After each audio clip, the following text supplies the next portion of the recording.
each, but that's the whole report. I couldn't copy the whole report. That's the whole report, but this just a little glimpse of what I'm talking about today.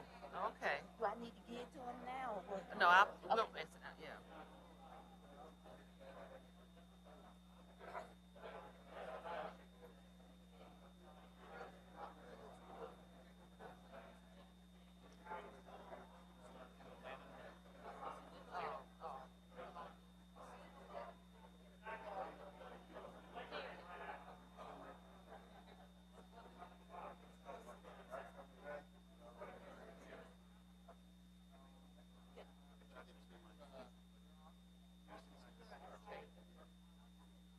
Those the ones that were held over.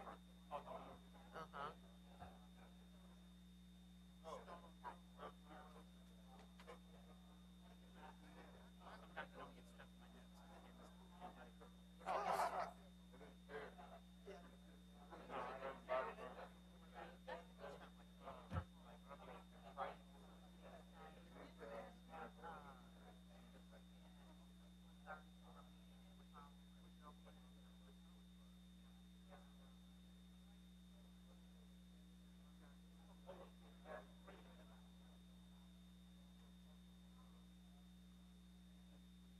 Oh, Darlene Martin.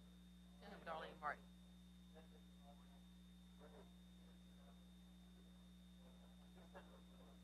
When do your pictures come out? Huh? What they waiting on for your? Oh, they're out. I didn't see them. Yeah, they're out. They said she do a social media thing like. Yes, she did do a social media thing. It came out because it was on there with the announcement for the ticket. Did you buy a ticket? I just bought tickets today. Oh, okay. Because I was hesitant about doing it. Oh, okay. Because I bought 2 tickets. So anyway, yeah, it came. I hate my picture. You don't It like wasn't it? a picture. It was, I was like, I really would like to look at them. I When kept she so chose, I thought was yours the were only person. absolutely I gorgeous. kept going back. I was like, can I get the pictures? Can I see the pictures? Do I get to pick the pictures you're gonna put Right. up? And my mom was like, Shani, you doing too much. I said, no. No, I want know. to be a part of the I would have selection rather. process. I would have picked pictures that I probably would have picked different ones. Because I was like, I want an option to buy. A lot They, more pictures than oh she yeah. did. They have that option on there for you to purchase pictures, but I don't want to purchase the ones that she. I want to see all of them and decide which one I want to purchase. Just not in your head. Um,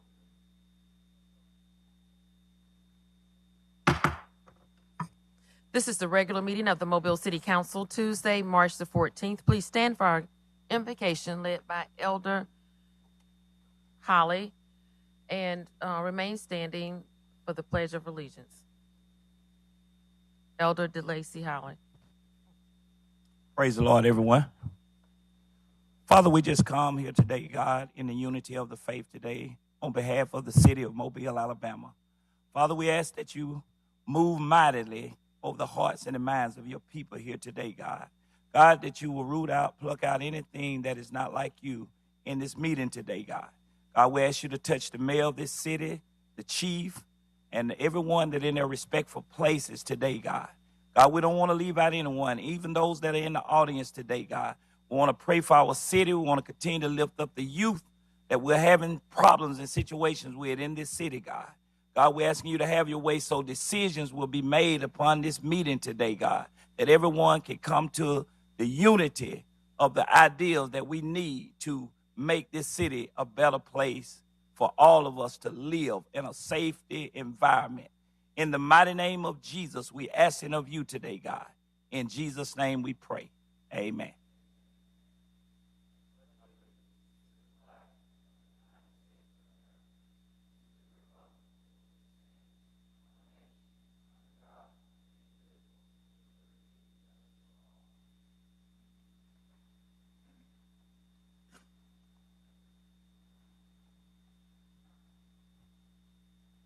Roll call, President Small. Here.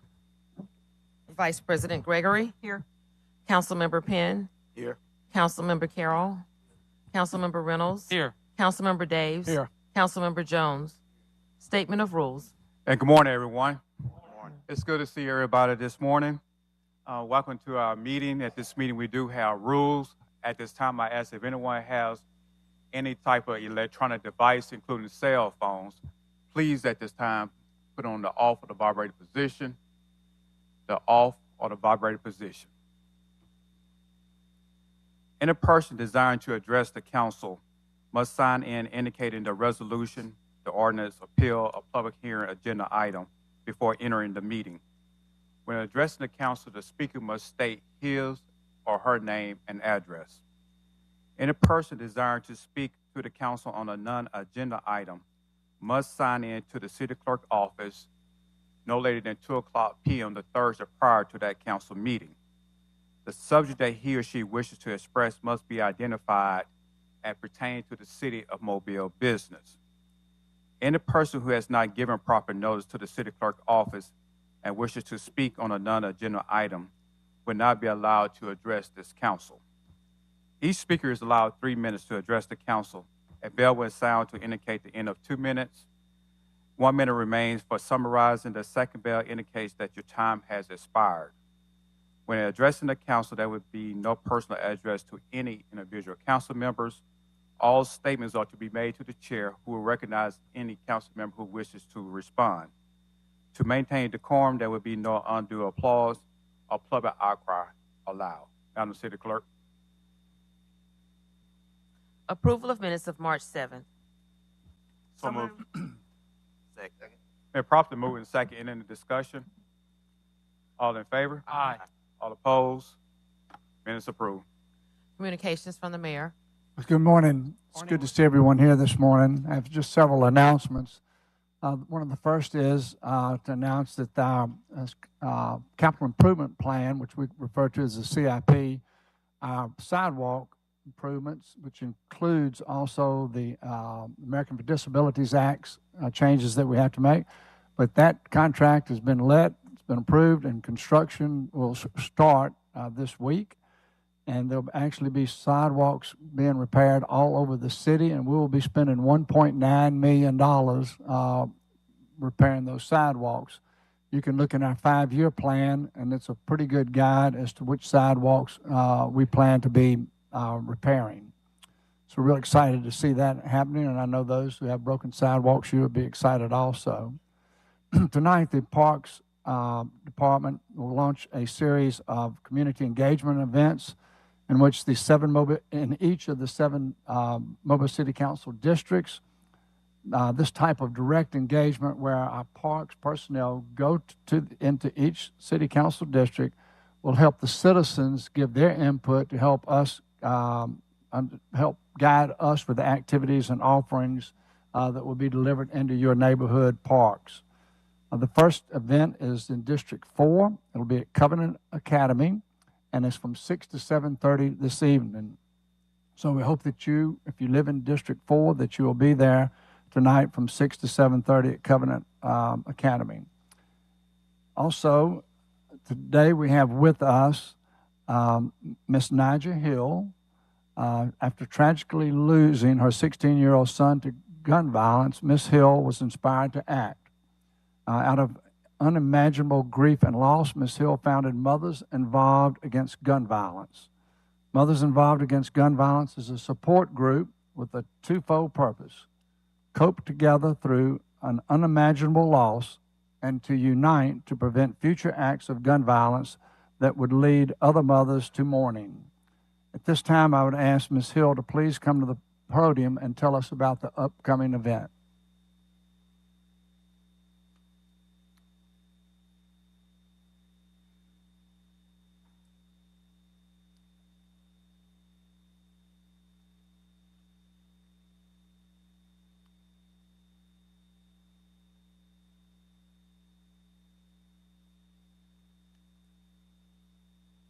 Good morning. Good morning. I'm Naja Hill, 600 McDonough Street, 36617. I'm here today because I would like to introduce our organization that has been put together for mothers whom have lost their children to gun violence.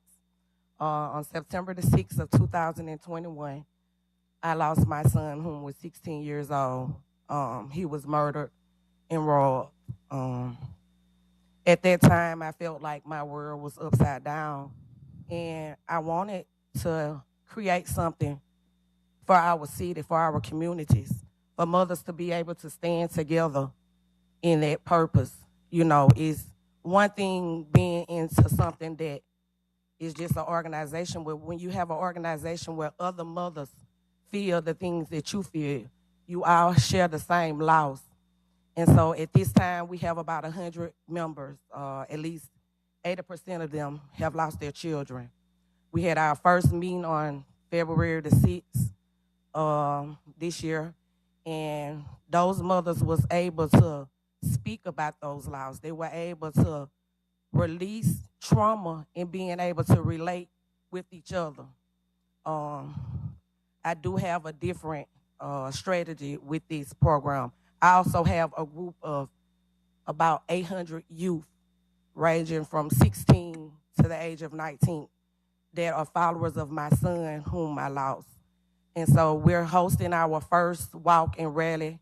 It's gonna be in Mr. Penn's district. It's gonna be at Fickles Park noon this Sunday. We're gonna have a rally, a march against gun violence. And after that, those mothers are able to have a picnic and able to meet each other because we're doing a support page, but we're still building. And so we're gonna do our first march. We'll have about 400 youth, Blunt, LaFleur, Williamson. They're looking forward to attending this. And so I think it's a different approach because we are involving the youth. And these ladies are looking for something from this city. They're looking for some kind of remorse, for some type of sympathy. And being a part of the city, they feel like we're doing something. And so I just ask you all to encourage, to support us and promote us as we go into each of your districts, because we will be going into each district every other month. The first one we will start in Somerville, the next one will be in Maysville, and so on. And so what we're asking you all to do is just support it, to help us stand together, to help these mothers grow, to build. And so I think that it's something that complements all of us as one, you know, as we stand to face losing our children, because it's something that's continuously happening every day. When we look at the news, this is an issue. Violence, gun violence, it's a health issue. And so I just ask you all to stand with us as we go forward and support us as we come into each of you all district. And I just thank you all for having me today to introduce Mothers Involved. And I ask that you come out and support us as we come to each of you all district. Yeah, thank you so much for coming down. Do you have like and I cannot speak for every council member, but I believe that every council member will support this endeavor. But my question is, do you have like a PDF file that we can put on our social media and also our newsletters? And if you do, if you can just make sure that the city clerk office get it, and she'll make sure that we'll get it, we can pass it out. I do. And thank you so much. Okay, thank you all. Mr. President. Mr. Penn. Thank you, Mr. President. Ms. Hill, I want to thank you so much for coming down. You know, many months ago, me and you had the opportunity to talk. You already told me the initiative that you was going to work towards, and you did it. You said, look, Mr. Penn, I'm going to get together. I'm going to make sure we're going to get mothers involved, and that's what you did. You got mothers involved against gun violence. I would definitely support, not just this Sunday, but going forward. I'm going to be a major advocate, whatever I can do to support, and I already talked to Director Batiste. We're going to make sure that we're going to help with funding as well. So going forward, we're going to make sure that, you know, from my office that you have the resources to go forward and have opportunity to support this initiative. So again, I just want to say thank you for stepping out and supporting other mothers throughout, not just the Thomasville community, but throughout the city of Mobile and going to other districts as well. So again, Ms. Hill, thank you so much for doing this for other mothers. Thank you. Thank you. Thank you for your leadership, Ms. Hill. And that's Figures Park this Saturday at noon, correct? It's this Sunday. This Sunday. This Yes, sir. Sunday, Figures Park, noon. Okay? Yes, sir. Thank you again. At this time, is Lorraine Reynolds in the audience? Lorraine Reynolds? Yes, if you could come to the podium and I will read the proclamation for AmeriCorps Week. If you can go to the podium right there. Yep.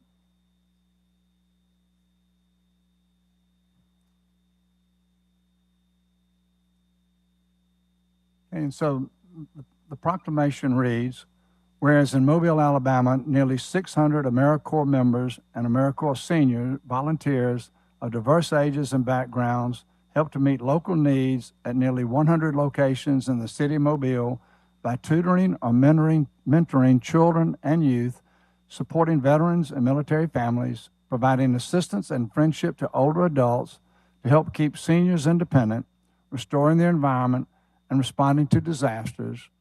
And whereas, through their service, AmeriCorps members and AmeriCorps senior volunteers strengthen the lives of their families, communities, and the city of Mobile as a whole. And whereas AmeriCorps Week is an opportunity to recognize the dedication and commitment of the more than 1.2 million Americans who have chosen to serve their country through AmeriCorps, and millions more who have served in AmeriCorps seniors and their community partners, and to encourage more Americans to follow their footsteps in service. Now, therefore, I, William S. Stimson, the 108th Mayor of the City of Mobile, do hereby designate March 12th through 18th, 2023, as AmeriCorps Weeks in the City of Mobile. Thank you for what you do, and congratulations.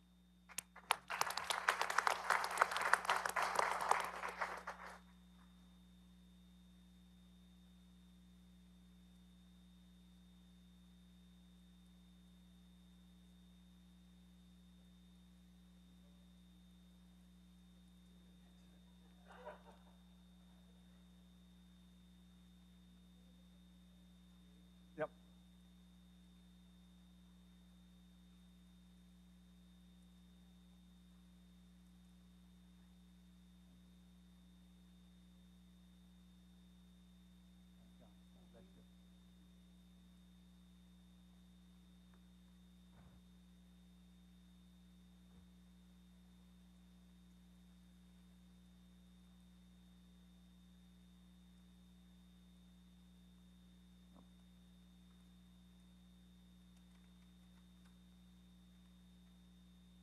This time I'd asked Robert Maysluck to please come to the podium along with your other friends of St. Patrick, Friendly Sons of St. Patrick.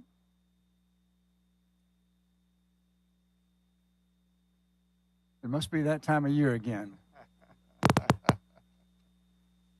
And this proclamation reads, whereas the largest migration of the Irish people to America occurred in the late 1800s due in large part to famine and political unrest, and whereas many of the migrating Irish very often settle on America's great seaports, Mobile being one, and whereas the multitude of hardworking Irishmen joined the American workforce in every field and occupation, became active in their communities, the arts, sports, politics, and education. And whereas the city of Mobile is a beneficiary of the activities and achievements of these many loyal and patriotic American citizens, and whereas there still remains in these Irishmen a strong tie and great love for their ancestral homeland, the Emerald Isle of Ireland, and whereas each year the Friendly Sons of St. Patrick join to celebrate the feast day of St. Patrick with Mass at the Cathedral Basilica at the Immaculate Conception, and parade through the streets of Mobile and gather for the drowning of shamrocks before their great banquet. Now, therefore, I, William S. Stimson, the 108th Mayor of the City of Mobile, do hereby proclaim March 17th as Friendly Sons of St. Patrick's Day in the City of Mobile, and urge all citizens of Irish lineage or otherwise to enjoy the 70th Annual St. Patrick's Day Parade offered by the Friendly Sons. Furthermore, all citizens in Mobile are advised to be alert for sightings of leprechauns, Irishmen singing and dancing in the street, all signs of kindly things, and quite a bit of blarney, done this 14th day of March, 2023. Thank you for what you do. Good luck, and God bless you.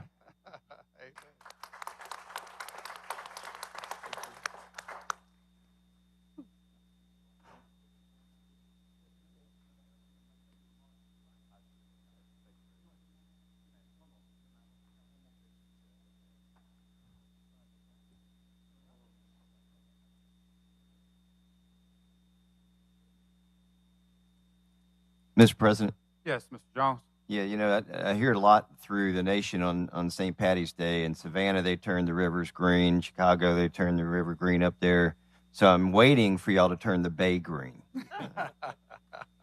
We might try a fountain or two, but that's all we can do. Well, we thank you, Mayor, Councilman, Councilwoman. We appreciate very much the recognition for our organization and the Irish that we represent.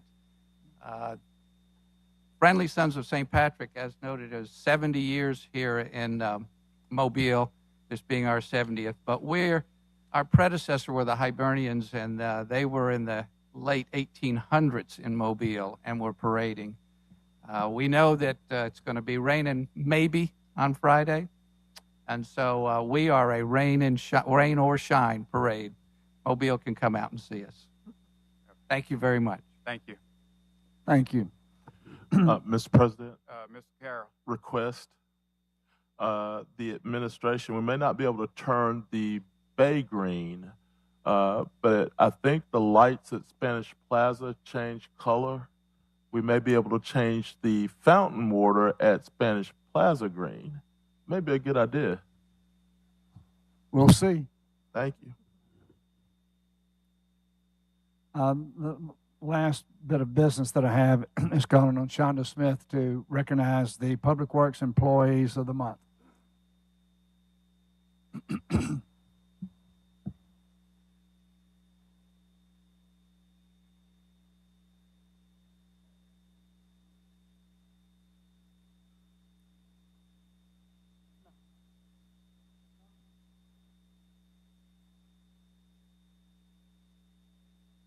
Good morning. Good morning. We're here again to celebrate Public Works Employee of the Month.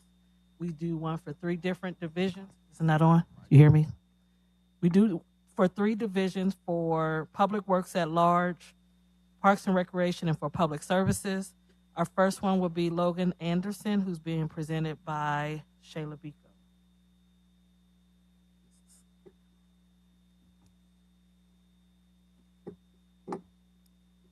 Good morning. I'm proud to recognize Logan Anderson.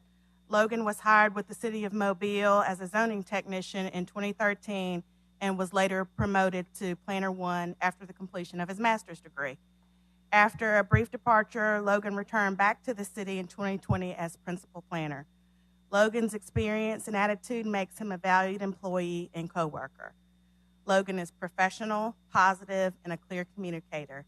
He is reliable and accomplishes his work exceeding expectation. While all of these traits would make anyone an outstanding employee, what is special about Logan is that while doing his job well, he both looks for and volunteers to take on additional duties. Right now, he is assisting with the thankless job of identifying hundreds of boxes of files for shredding at our off-site storage facility. Although not specifically within his job description, he took on the task with a positive attitude. He leads by example, taking the time to explain things in an understandable way to our customers so that our customers understand the zoning requirements and how they apply to their property. We are proud of Logan and thrilled he's a member of the Build Mobile team.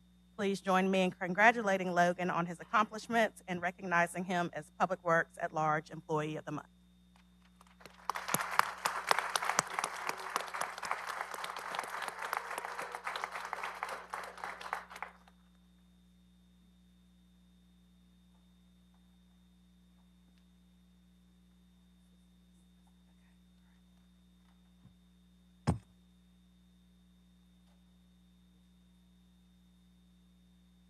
Next is Mark Vassallo with Joseph R. for Public Services. All right. Good morning, everybody. Want to have another great opportunity to recognize one of Public Services' best. I've seen this coming for a while since I've been at work here because Joseph Orr, our nominee or our winner for the month, has always been recognized as one of the best. He started work here for the city back in 2000, but in the recent years, he's really highlighted his success, for Public Services. When his supervisor left in 21, he stepped up to lead that area. He works the the oil, tires, and really does all the fuel and petroleum products levels to make sure that stays full. So pretty much nothing in the city would happen without Mr. Orr at the helm getting it done, because we wouldn't have any vehicles that run, and really, all the departments depend on that. So the additional thing I think is worth highlighting here is that since I've been here, one of the things I get a lot of calls on problems we need to fix throughout the city, but one of the things I continue to get calls on from other departments is asking me who is running the department in the oil and tire department, because they said it's changed and it's completely redone, and it's a great customer service experience that they come in, it's taken care of, and then they're right out getting back to work to get all the work done that we need for the citizens of the city. So I think this is a great opportunity, and I really want to thank Mr. Orr for all his great work and service to both public services and the city.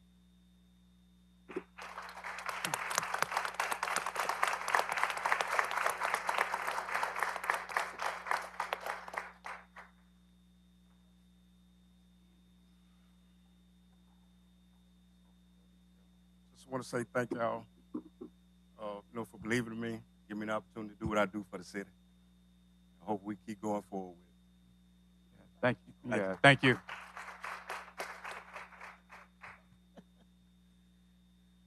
Last, I want you to look to your top right.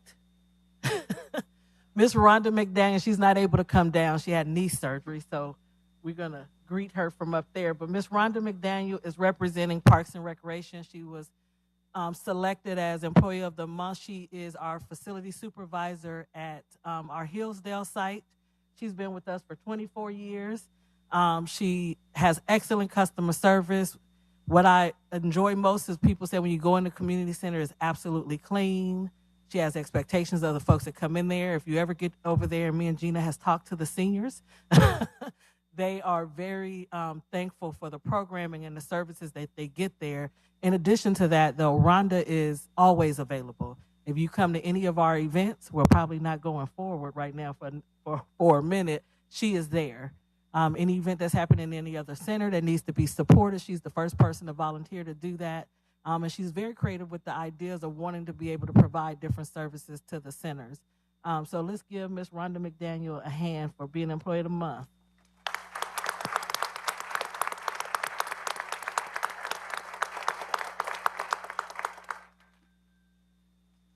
That's all. Thank you. Mr. President. Ms. Gregory. Yeah, and Rhonda, before you leave us, and I see you getting your picture made, so I'll wait.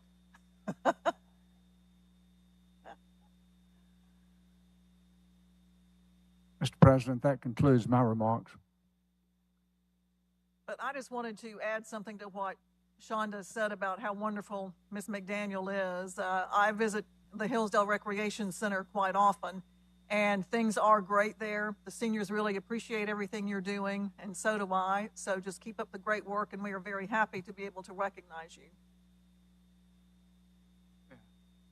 Congratulations.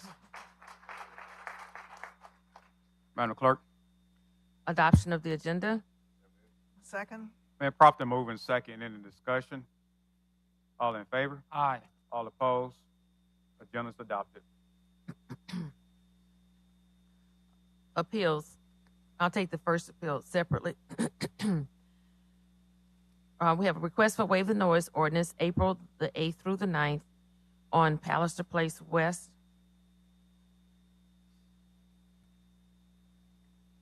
Motion to move the time to 9 p.m. instead of 10 p.m. Second. Been properly moving second in discussion. All in favor? Aye. All opposed? Appeal passed. Request for waiver of the noise ordinance on March 19th in Cathedral Square, March the 25th in Cooper Riverside Park, June the 22nd in Cooper Riverside Park, May 25th in Mardi Gras Park, June 22nd in Mardi Gras Park, March the 30th through the April 2nd on South Conception Street, April the 1st, Medal of Honor Park, and June 3rd in Langham Municipal Park. So moved. Second. Been properly moving second in the discussion. All in favor? Aye. All opposed? Appeal passes. Public hearings. Today is a public hearing to rezone property located at 1101 and 1107 O'Shell Road from R1 and B2 to B2. This is open up the public hearing for this particular said item. Is anyone present that would like to address the council? If so, you may come down to the podium and state your name and your address. Is anyone present? If not, this particular public hearing is closed. Public hearings. Today is a public hearing to declare the structures at 1704 Griffin Street, 414 Gaston Street, 218 Ryland Street, 759 Charles Street, and 1707 Marengo Drive, public nuisances and ordering them demolished. This open up the public hearing for this particular said item. Is anyone present that would like to address the council? If so, you may come down to the podium and state your name and your address. Is anyone present? If not, these public hearings are closed. Presentation of petitions and other communications to the council. Darlene Martin. And as Ms. Martin come down, we asking each speaker to please stick to your topic. If you go beyond your topic that you signed up for, I will stop you.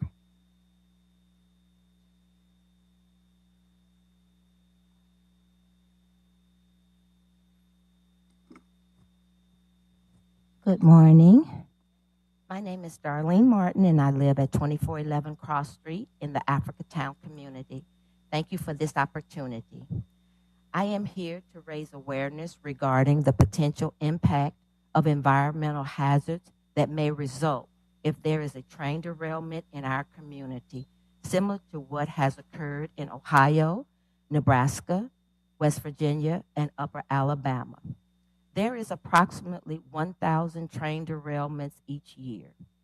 This is a huge public safety concern for me and neighbors living 1 block away from the railroad track. I am requesting that a disaster plan be put in place to assist us. We have all witnessed the devastation over the past several months. Week after week, we have seen communities faced with issues that no one planned for. Since we know this is possible anywhere, we would like for a plan to be put in place instead of it just being reactionary. I have made copies of items that they have put in place after the fact. Maybe a plan can be devised to assist the community should we ever find ourselves in this position. Thank you. Thank you, Ms. Martin. Mr. President. Yeah, Mr. Jones. Yeah, I'd like to reassure her that we do have plans in place. And I'm not sure if you saw in the news, I think it was just this past week, where we had that major oil fire at the port. And the response is a part of that plan. We had 55 different units respond to that, which was a major event. That was also an environmental hazard to our river and to our bay. So we do have solid plans in place. They're exercised, and they go through training, the different agencies and entities that do that.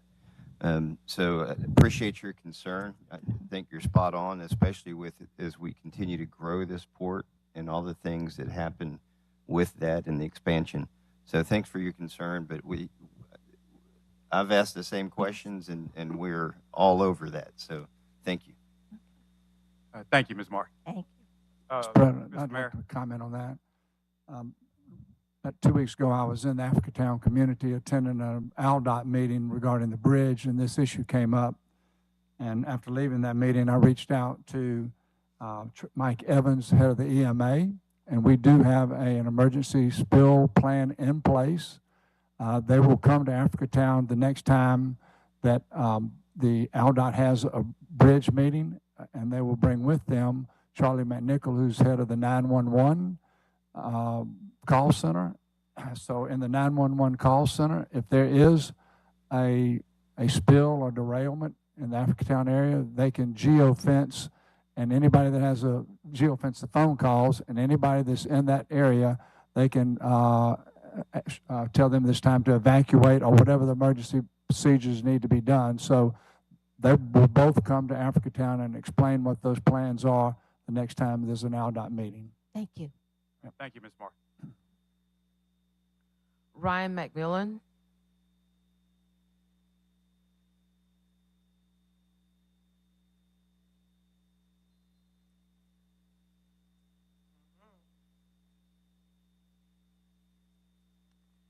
Ryan Michael McMillan, 109 South Monterey Street, Mobile, Alabama 36604.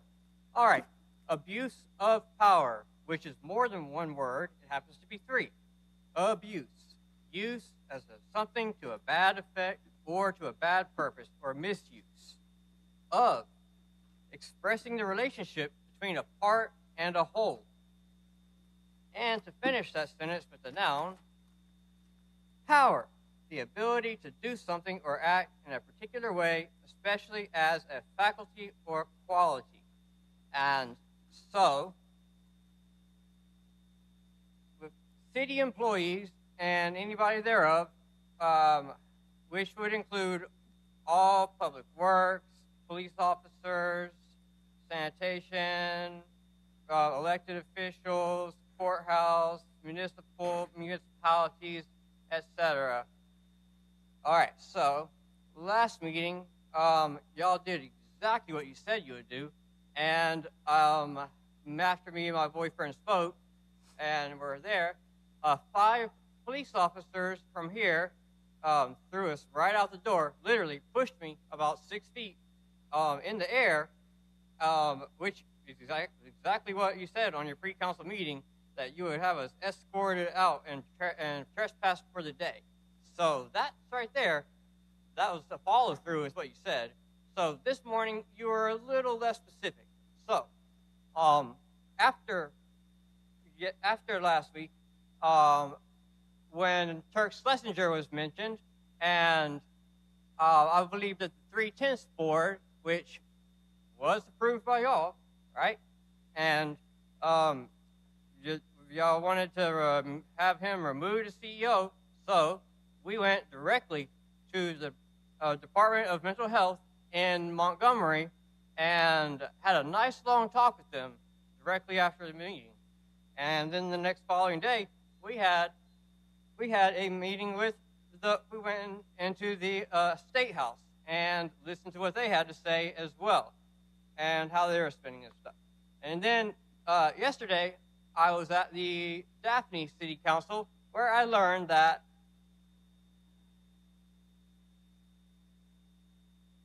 juxtaposed to what y'all do as a council, they allow their citizens to come in and have 3 minutes to talk about anything and during a meeting, not just so that you have everybody at the table. And I guess that's all I can summarize it, because if I wanted to address anything specific, then I'll be calling out specific officials.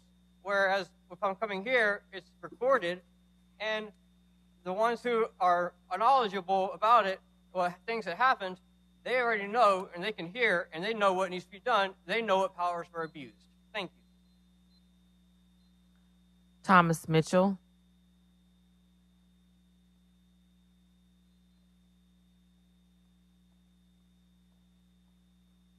Good morning.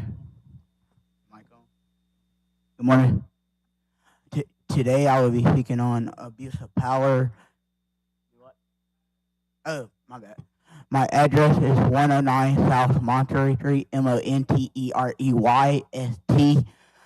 I am still today being, sorry about that. Today I am still being targeted by elected official. Dear Heavenly Father, I ask God to be with Lauren Baptiste and Jim Barbara. Excuse me, sir. And everything like no that. official name. Oh, I apologize about that. I'll just keep it brief and simple. I am today I will be speaking on abuse of power regarding this elected official, and regarding this issue. Darius Rouser is currently being housed at Mobile Metro Jail, and you all know what is right. It is not money, it's your head and your brain, and that it's not working.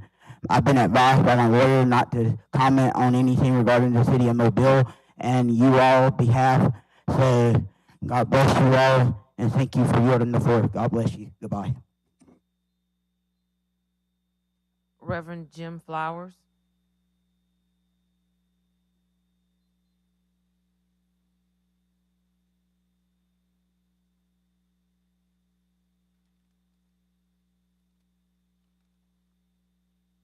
Good morning.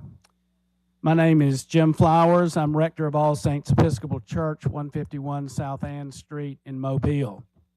Mayor Stimson, members of the City Council, thank you again for allowing me to speak. I'm here today to encourage you to consider taking a longer view in your deliberations concerning the proposed annexation to the city. It's my opinion that the proposal as it stands is quite the opposite. We get only a short-term result.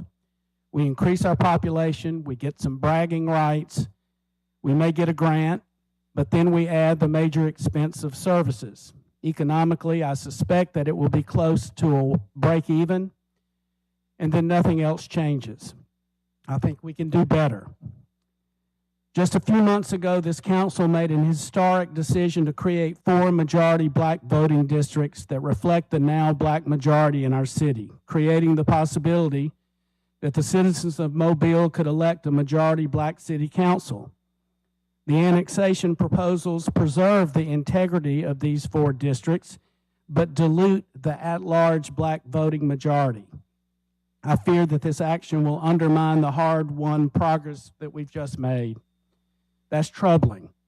This proposal, fresh on the heels of the historic redistricting decision, just doesn't sit right. Mr. President? No, Mr. Jones. Yeah. No, Mr. Jones. Go ahead. I'm Sorry, Mr. he was signed up to speak to current city infrastructure is what I've got. No, this is off topic. No, he's talking about annexation. I'm sorry, Mr. Yeah, start Mr. Flowers' Yeah, time if back you'll over. listen, I'll get to that. Mr. Flowers, yeah, I'm sorry. Just start his time back over. Okay, well, that was point number 1. My second point is that I feel we are acquiescing to the way we've always done things. Let's expand the city by let's expand the city by creating more suburbs. But the suburban experience has failed American cities. There are plenty of scholars that speak of such things. Suburbs have stretched the resources of the American city, bankrupted some, caused us undue reliance on automobiles, and worst of all, undermined a vital sense of community. The sense of community is the soul of a city. People today across this country have discovered that fact. Successful cities are seeing their downtowns and old neighborhoods flourish with new life and diversity because they are investing in the city and no longer in suburbia. We have created over the years a divided city here between East and West, which also happens to be a divide between black and white. And the resources are predominantly allocated in the white sections of Mobile. I propose that our first priority before any annexation is to take the long view to rebuild our city from the inside out, from the bottom up. Districts 1, 2, and 3 have been shorted funds for basic infrastructure for decades. We need to restore the soul of the city, the soul of our community. I believe if we tend first to the people who live here, that we revitalize the innate beauty. Yeah, thank you. I got shorted a little bit of time. I've got 10 more seconds. Mr. President, I'll grant the extension. 1 minute. Thank you. I believe if we tend first to the people who live here, that we revitalize the innate beauty that is Mobile. Then those outside our city limits will be lining up and knocking at our door. Have some vision, good people. Listen to the experts. One Mobile needs to be more than a slogan. We build one livable Mobile from the inside out. Thank you very much.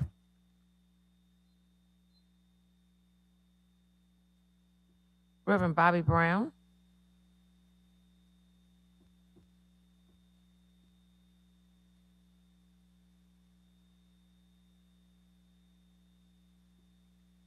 Good morning.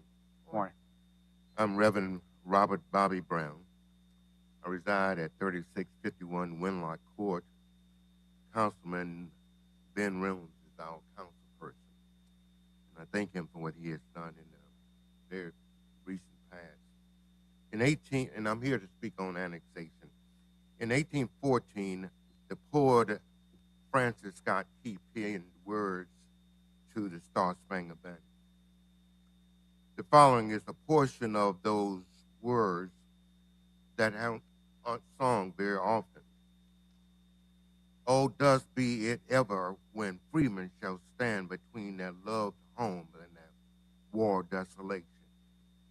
Blessed with victory and peace, may heaven rescue land, praise the power that has made the preserve of this nation. Then conquer we must, when our cause is just. And this be our motto, and God is our trust. And the Star-Spangled Banner is triumph, shall wave over the land of the free and the home of the brave. Some forgotten and very seldom sung words of the Star-Spangled Banner. I have spoken to you several times. And I believe that this city is on the verge of becoming a greater city than it presently is. But until the citizens from all communities, rich and poor, elected and common, respect each other's place at the food chain, that greatness will not be realized. There's various reasons for this annexation proposal, and there are some that are good for various reasons. But like my grandmama used to say, if you're not at the table, you're on the menu.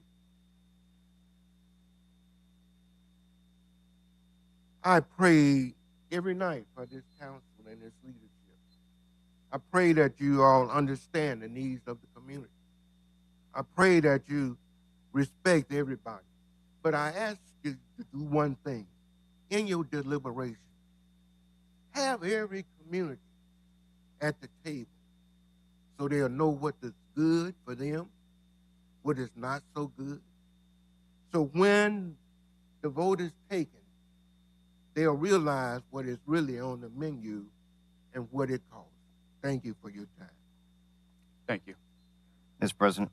Mr. Jones. Yeah, this is the last speaker on annexation, so I'd like to respond and make sure we have facts on the table with some of the things that were presented. First of all, there was a statement that said that the revenue would be basically a wash. And if we've looked and done our due diligence to look at the facts that have been presented for us that are going to be audited, and we'll see the results of that soon, the reality is just on the basis of the increase in revenue, we're going to see a significant increase even after the expenses of annexation has occurred. So to say that we're not going to see that increase is not true. There was also a statement made that a lot more resources have been allocated into the white sections of the city.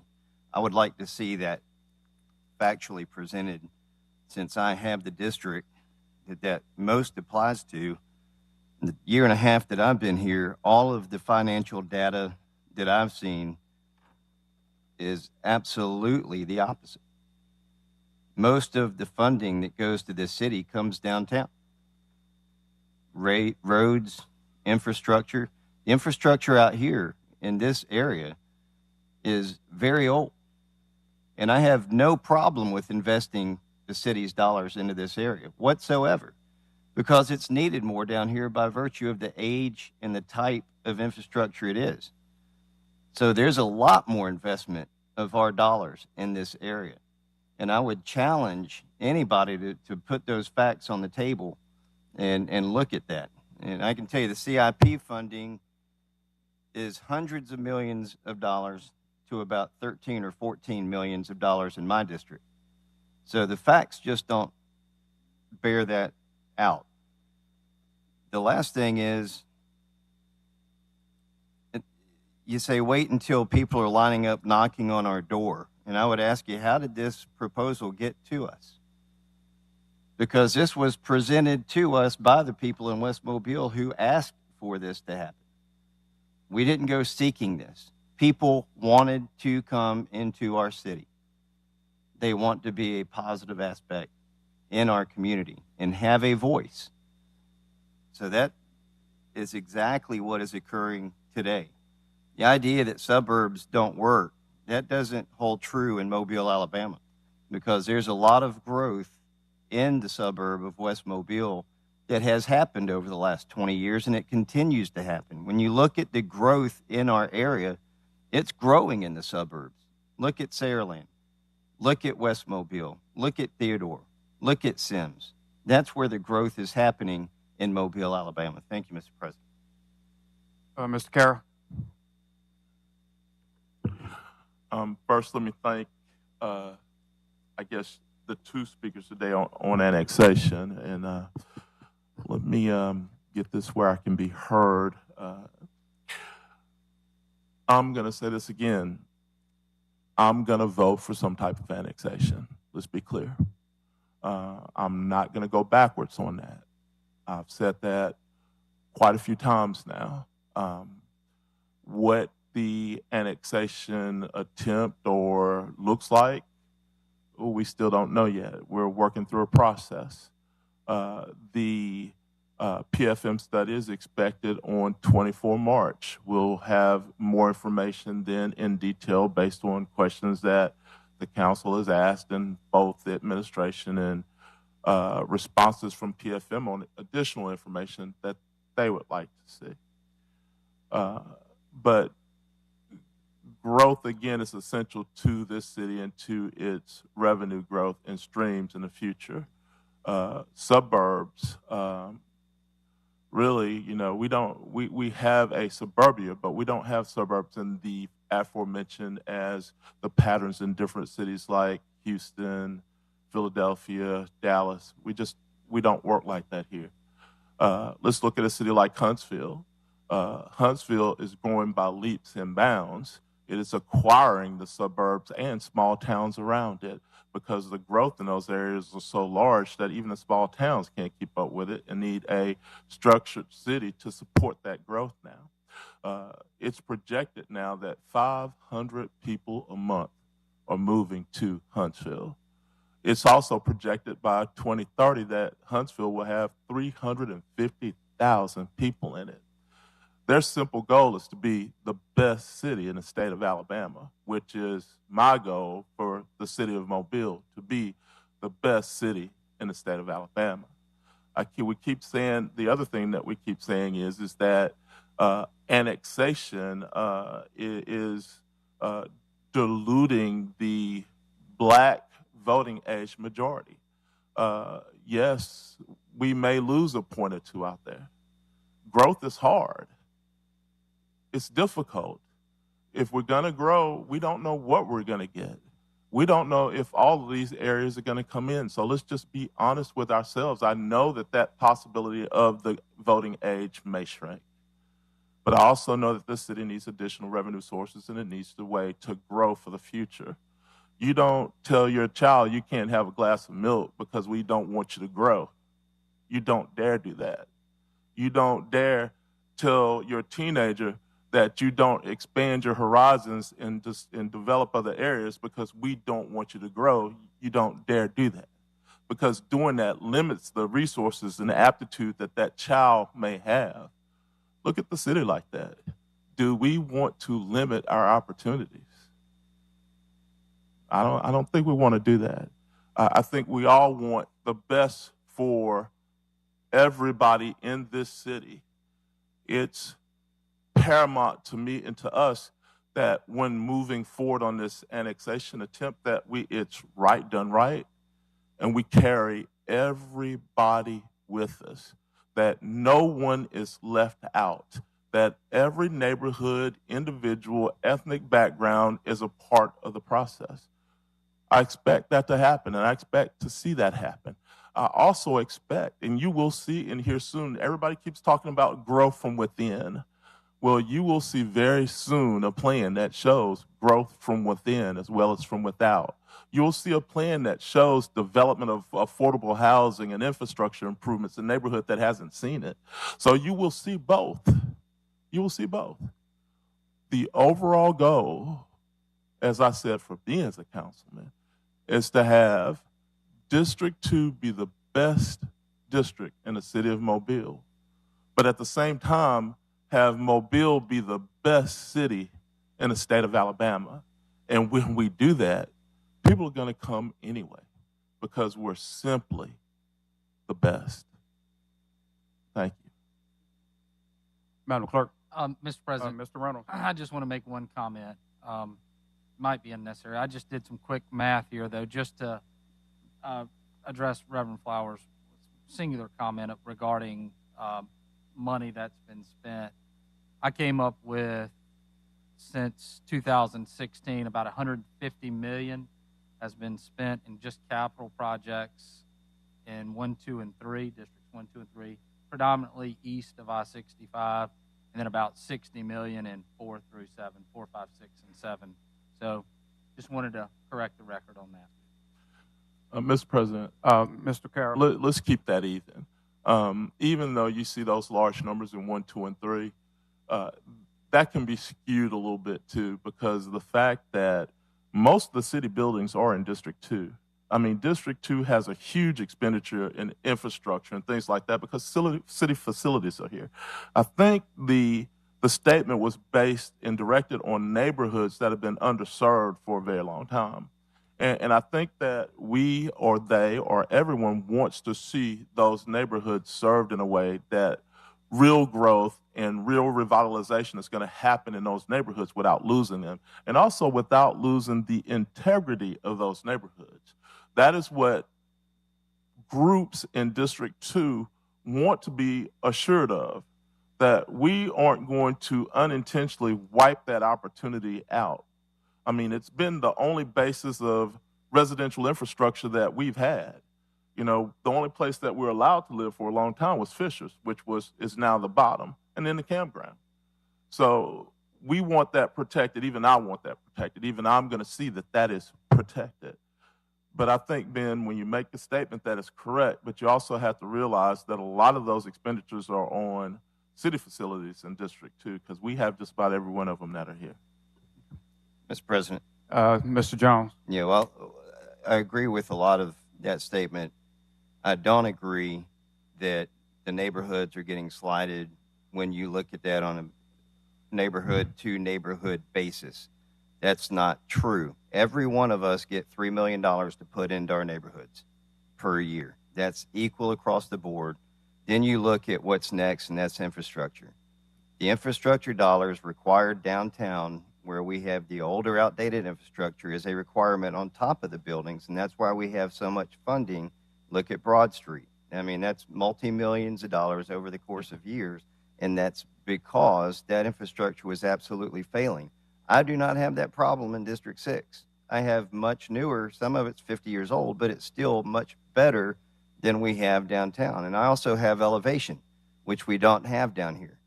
The fact of the matter is, when we look moving forward and looking at the dollar amounts, every single district is going to see a significant increase in our ability to impact our districts with the funding that's coming directly to us to put back into our neighborhoods.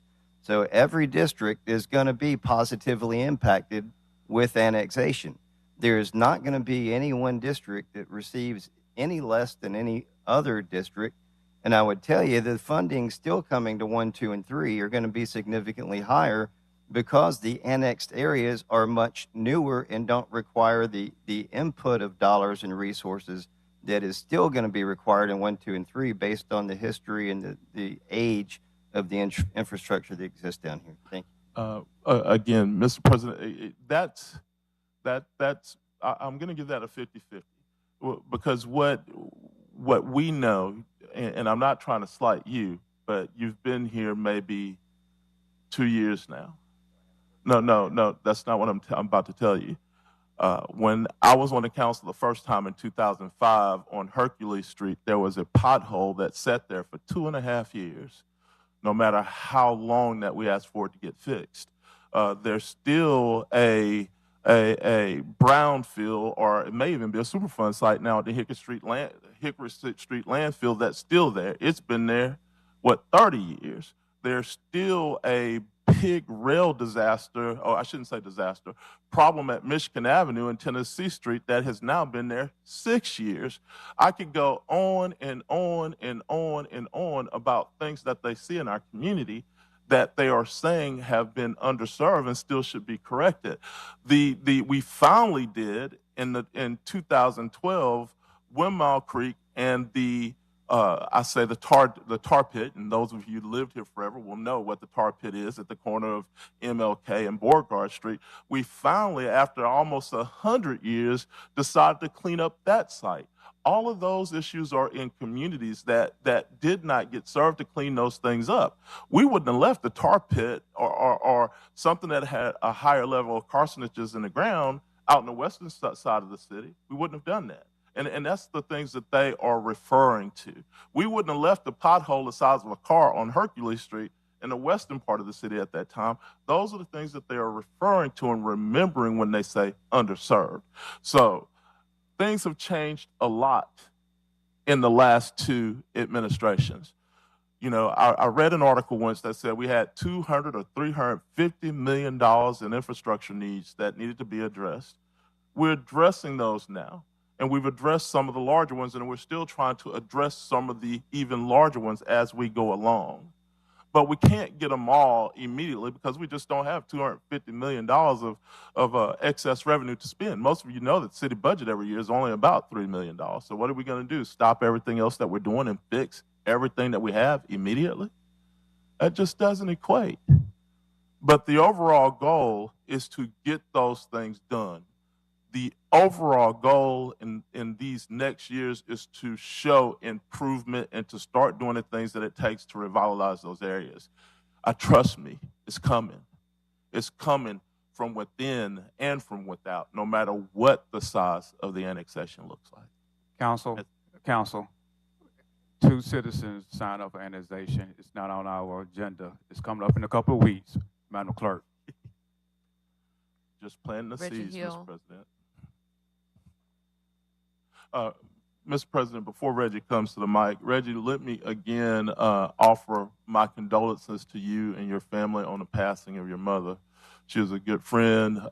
My condolences to your dad and to the whole family. Our prayers and peace and comfort for you and your family are upon you.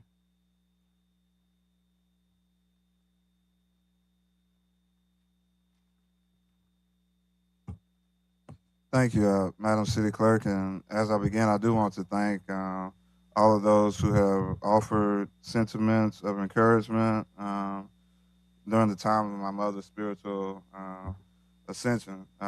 Too many to thank because of the time, especially those in this room, but my family truly empowered by such gestures, and I am absolutely grateful myself. So with that, to the citizens and stakeholders of Mobile, greetings, Reggie Hill, 1007 Center Street. I rise today to address those matters pertaining to ARP spending, the Civic Center, and the vehicle inventory. Before I got here, I had planned on writing something, but instead I chose to just speak to you because in this time frame of my absence here in this chamber, I really understood the intent of conversation. And too often, we were always talking at each other rather than talking with one another. And because of that, we oftentimes miss the mark of what it is we need to get done, or we need to make happen to improve the quality of life of all citizens in the city of Mobile. So today, in spite of popular belief, I want to just have a conversation about these matters that I believe are at the forefront of needs for our beloved home. I want to begin and work backwards. With the vehicle inventory. It's interesting to me because we have adopted this idea of things being certified and written as the means of the standard for conducting business in this area, where I feel we each know that anything that is sent, posted, electronically mailed, whatever the case may be, can be fabricated, can be coerced, can be conspired. Yet when we come and speak directly here, visibly, that is what is the official record. So I want to start with that. We're seeing monthly millions of dollars going into these vehicles and not even including the fuel, the upkeep, the maintenance, whatever the case may be. We're not even talking about those numbers. We're just talking about the purchase. And we have yet to see an inventory list of any of those matters. That is something that I believe should be at the forefront of our concern, particularly if members of this dais have asked about it as well.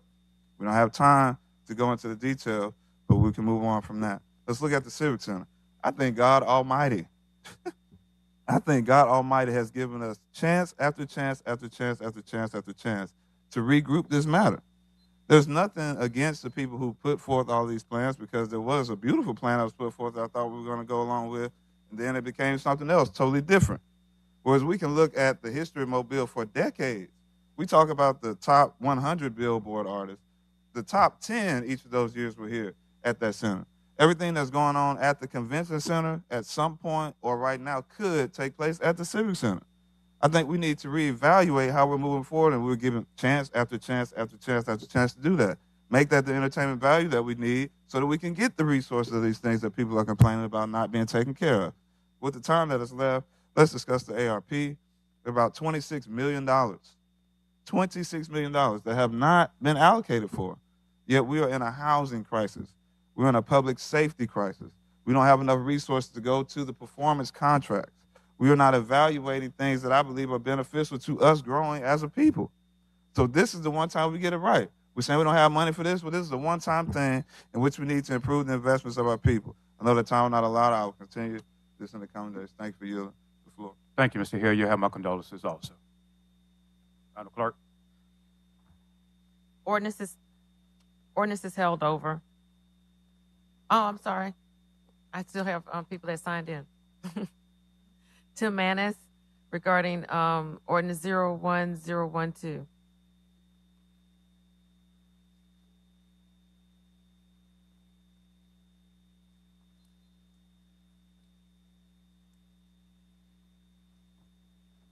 Good morning. My name is Tim Manis, 260 Michigan Avenue. I am currently the president of the Mobile Historic Development Commission, and I am here to support the historic preservation ordinance that is coming before you.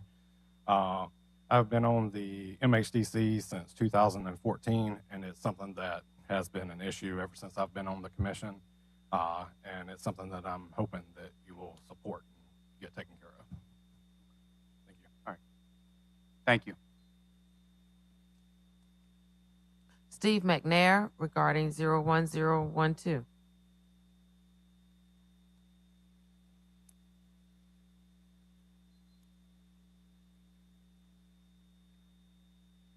Good morning, members of the council, Mr. President. I'm Stephen McNair, 65 South Ann Street, Mobile, 36604. I've made a career in the field of historic preservation, not only at the municipal level, the state level, and of course in the private sector. And so I'm intimately aware of the ordinance that is before you today, dealing with the MHDC and also with the state legislation that enables us to have historic districts. And I can tell you that the passage of this is extremely important in order to bring the city into compliance with state regulations so that we can continue to have the MHDC, the ARB, and also remain a certified local government, CLG, which the city of Mobile is, which enables us to receive state and federal funding for things like training and expanding historic districts and maintaining the staff and MHDC operations. So this is really just a matter of best practices in terms of bringing our city up to the standard of every other city in the state that has a historic district in a form of an MHDC. So I encourage you to support this today and happy to answer any questions. Any questions from the council? No, Mr. President, I don't think we're taking this up today. It's going to be held over by council rule anyway. Most people don't know that Mobile had the first MHDC in the state of Alabama, and the laws that governed our MHDC were kept in effect because they grandfathered in after the state enabling legislation was actually written. This was tried, they tried to change this, I think, in 2009 or 10, and it was completely shut down. The council didn't support it at all. At that time, the council didn't support it because of the appointing authority and what it took away from the council's ability to appoint to the ARB. If we change to match the state's legislation, then that ability now goes to the mayor's office for council approval, with very little to no council input on the selection of the individuals. At that point in time, and I don't know how this council is going to feel on this, the concern is that people felt like the need for appointments should come directly from those communities and from the people that are actually living in or affected mostly by what happens with the ARB. So that was a huge contention. And in this case, it seems like those people could come from anywhere based on whoever the executive head is of the administration. It won't always be the person that's there now, and nobody will know then what the intent of that person will be when it comes to appointments. I mean, they can appoint somebody from way out in West Mobile and won't even know or have, and it's just a general statement, and you don't have to respond to it, or know or have the feel of the community. I've lived downtown all my life, and Steve, you know I've been a huge proponent in historical preservation in that life. I've probably done 40 or 50 of these houses and structures myself. So it's a big concern to me is how we operate. That's all. All right, Mr. President. Mr. President, would you like me to respond? Yes. So Councilman Carroll is correct. It would enable the mayor to make the appointments. That being said, within the updated ordinance, it does require that those appointees at least have a background in architecture, historic preservation, the same kind of criteria we see for the Architecture Review Board appointments. But the bigger picture here is, if we don't do this and we remain out of compliance, it jeopardizes what we've built here in terms of, as Mr. Carroll pointed out, one of the founding historic district in the state of Alabama. And also we have more local and national register historic districts than any other municipality in the state of Alabama. And so in order to maintain that status, it's imperative that we adopt this at the next meeting in order to remain within state compliance. The Alabama Historical Commission has given us some leeway here in terms of giving us time to do this.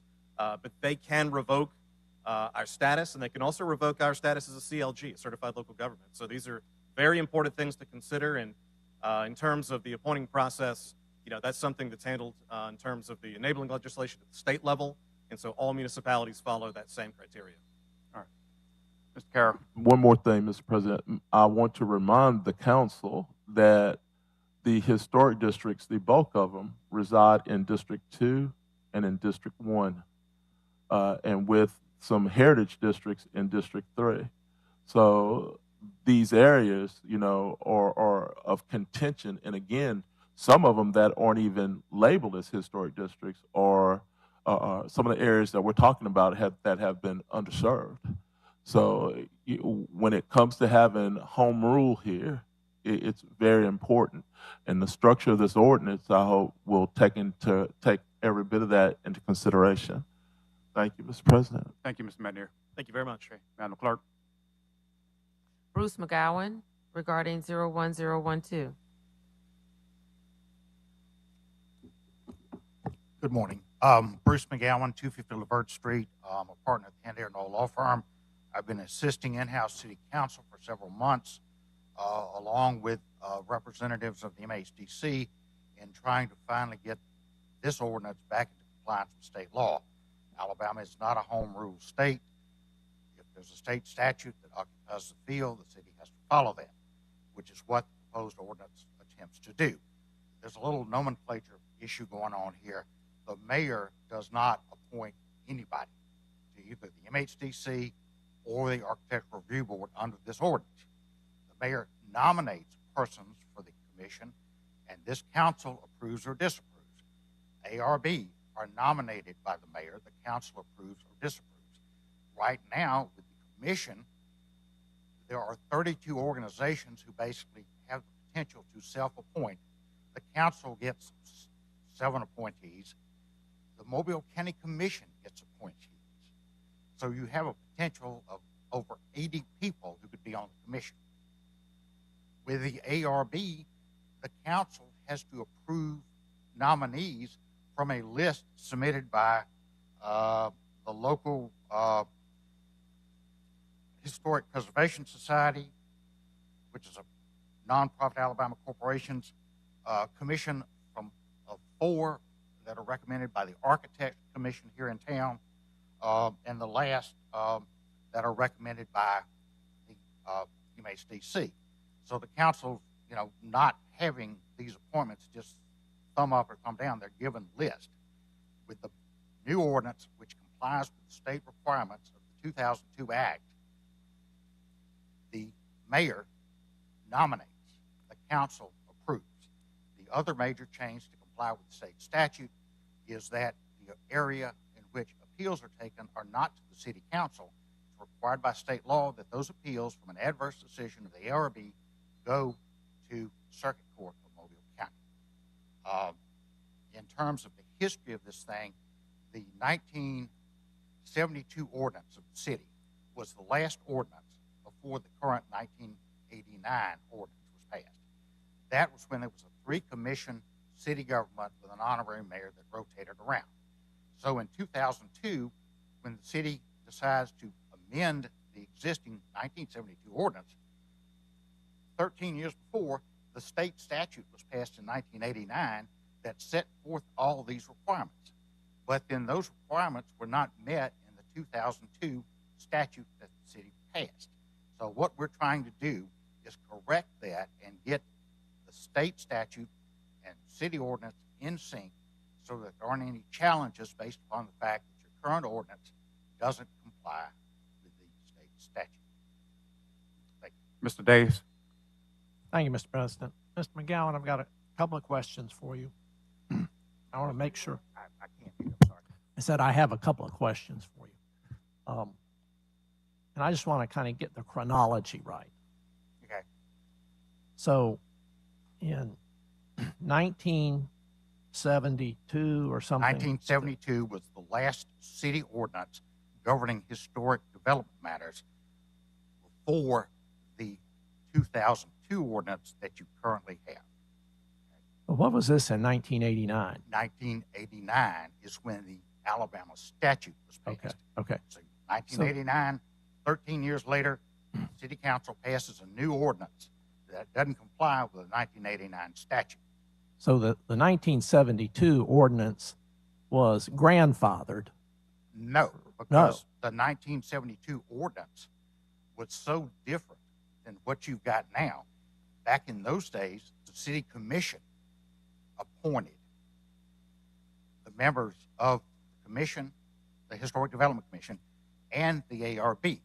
What you have in the 2002 ordinance, which is currently in force and effect, you have 32 organizations who appoint, along with 3 other bodies. Yeah, but we were the city of Mobile was grandfathered after the 89 statute was passed. The city of Mobile was grandfathered under the 89 statute, but we lost that when we changed the ordinance in 2002. We lost that grandfathering. Right. Is that correct? That's my opinion, and that's the opinion of at least 2 in-house city council through the years who have looked at this, and 2 other past presidents of the MHDC who are also lawyers who've looked at this. Okay. Now, has Mr. Linder looked at this issue? And what is your opinion on on whether the grandfathering was lost in 2002?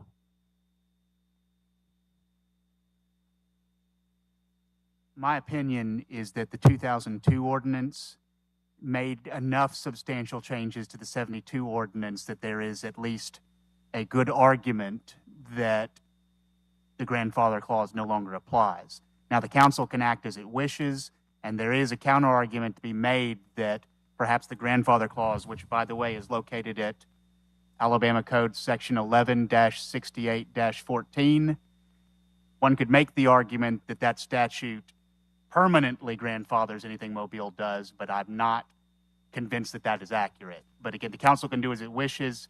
There's legal support for both sides, but I would say my personal opinion is that the safer route is that the 2002 ordinance is not grandfathered. Thank you. I feel certain that that would be the position the state of Alabama takes, since they generally don't like to support home rule initiatives.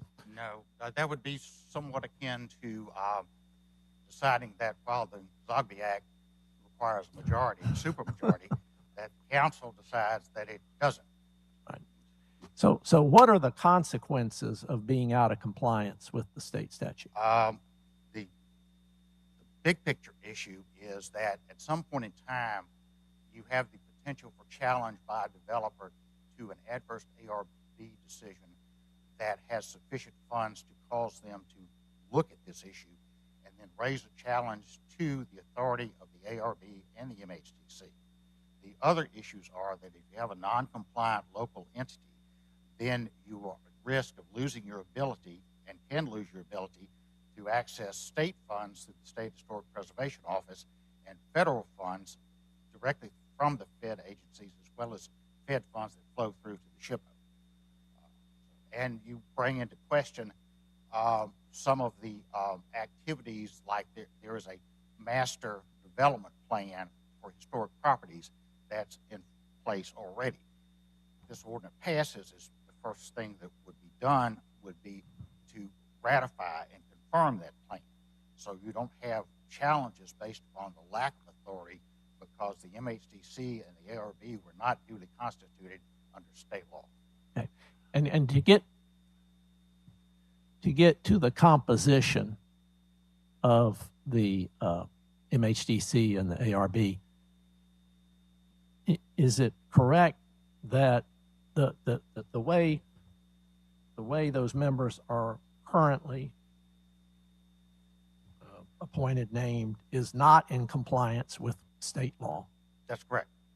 And that the proposed ordinance would bring that selection procedure or that appointment procedure into compliance with state law? State law is very specific and very simplistic. The mayor nominates and the council approves.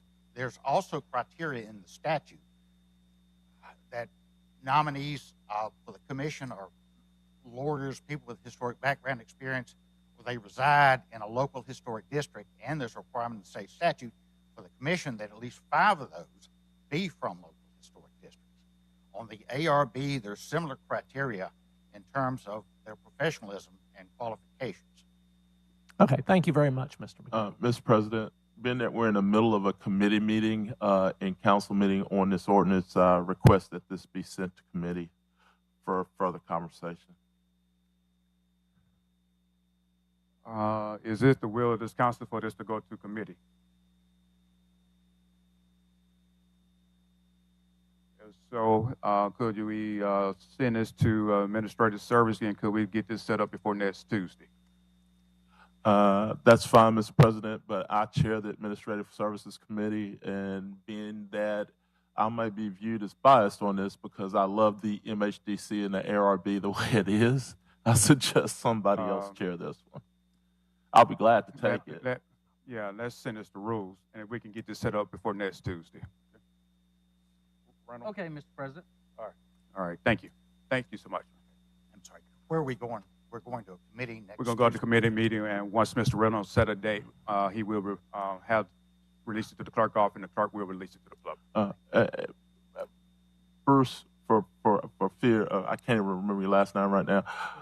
My biggest thing here is, I love what our MHDC does and our ARB, but there's a lot of MHDC talk and ARB talk that in my head, I don't think everybody is really clear on which ones are separate. 80 members here, 7 members here.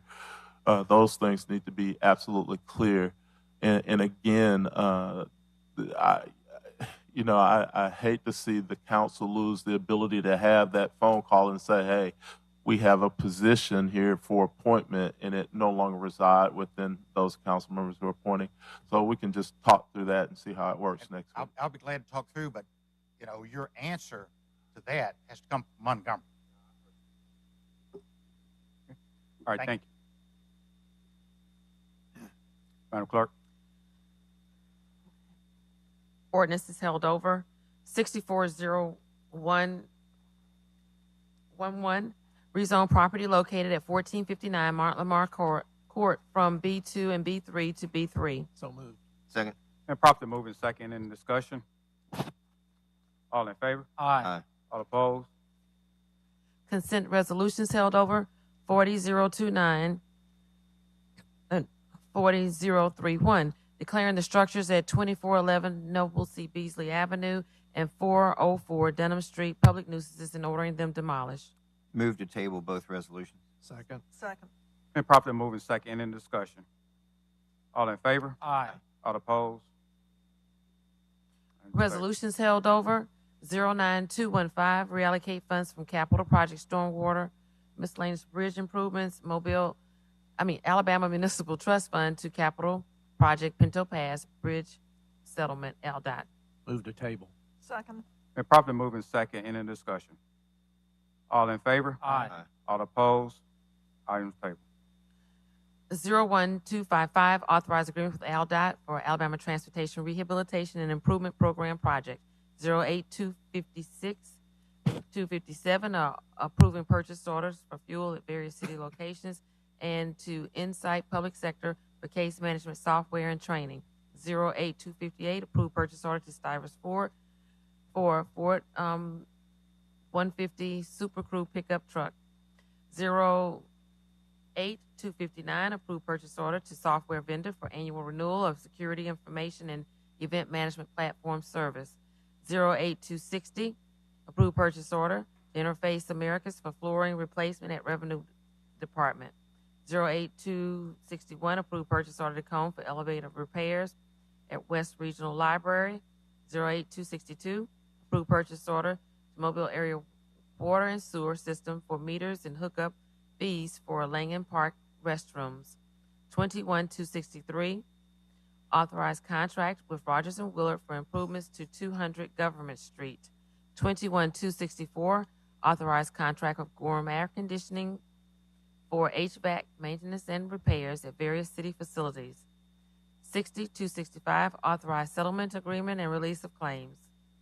So moved. Second. Been properly moved in second. Any discussion? Yes, sir, Mr. President. Ms. Gregory?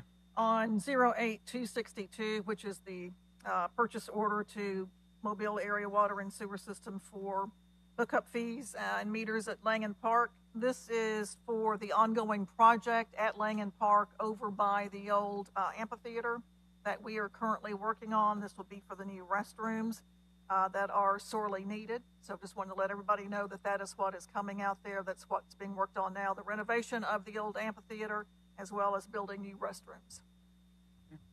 Any other discussion? All in favor? Aye. All opposed? Item passes. Ordinance is being introduced 01012 through 64013. By council rules, these will lay over for 1 week. Consent resolutions being introduced 31268 through 6277. Move to waive the rules for immediate consideration of these resolutions as read. Second. Been properly moved in second. Any discussion? All in favor? Aye. All opposed? Rules are waived. 31268, authorize a grant application to the International Association of Chiefs of Police for the fiscal year 23 law enforcement-based direct victims services grant. 37269, recommend approval to the ABC Board for issuance of a retail beer table wine on off-premises license to Grizzly Axis on Downtowner Loop. 40, 270, 271, 272, 273, 274 are declaring structures at 1704 Griffin Street, 414 Gaston Street, 218 Ryland Street, 759 Charles Street, 1707 Marengo Drive public nuisances and ordering them demolished. 6275, 276, and 277, approve and award a special bonus to Public Works at Large Employee of the Month, Parks and Recreation Employee of the Month, and Public Services Employee of the Month. So moved. Second. Been properly moved in second. Any discussion? All in favor? Aye. All opposed? Item passes. Resolutions being introduced 01278 through 6296. Move to waive the rules for immediate consideration of 21-290, with the rest of these being laid over for 1 week for council rules. Second. Been properly moved in second. Any discussion? All in favor? Aye. All opposed? Rules waived. Resolution 21290, authorized contract with Southern Earth Sciences, Inc., annual landfill sampling requirements for Bates C&D landfill and Hickory Street landfill. Move to table. Second. Been properly moved in second. Any discussion? All in favor? Aye. All opposed? Items tabled. Call for public hearings 41297, call for public hearing to rezone property located at 4570, 4580, and 4590 Shipyard Road from B3 and B5 to B5, scheduled April the 18th. So moved. Second.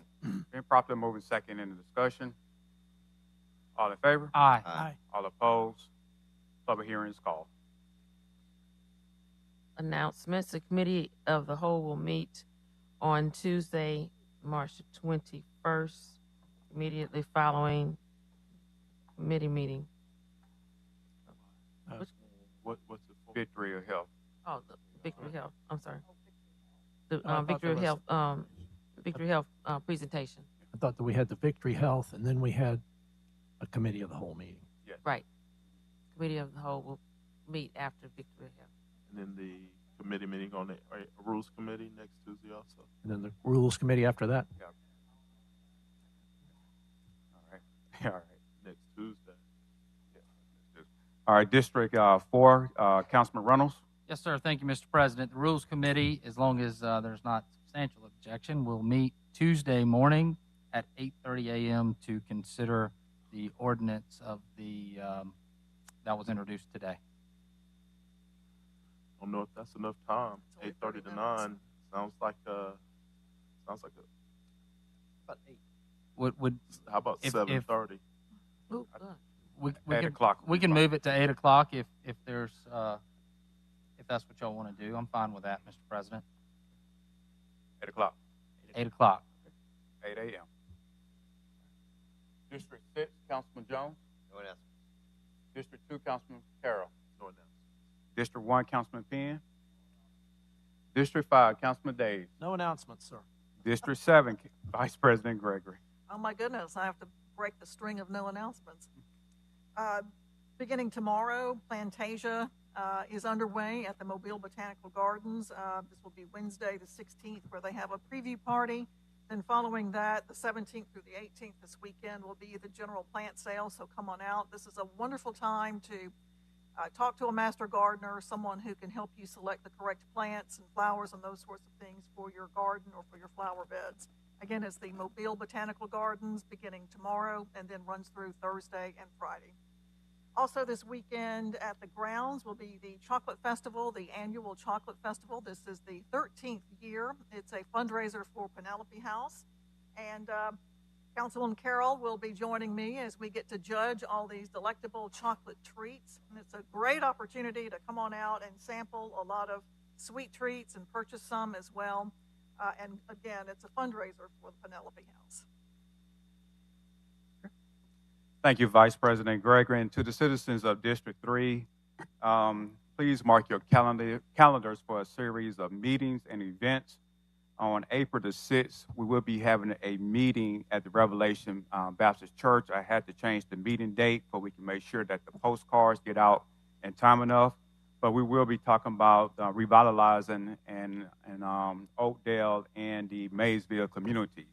Again, that meeting will be held at the Revelation Baptist Church on April the 6th at 6 o'clock p.m., inviting all the residents in the Maysville and the Oakdale communities to please come out. Again, that will be on Thursday, April the 6th. On Saturday, April the 8th, at 3 o'clock p.m. will be District 3 annual Easter egg hunt. That will be held at the Gilliard Elementary School.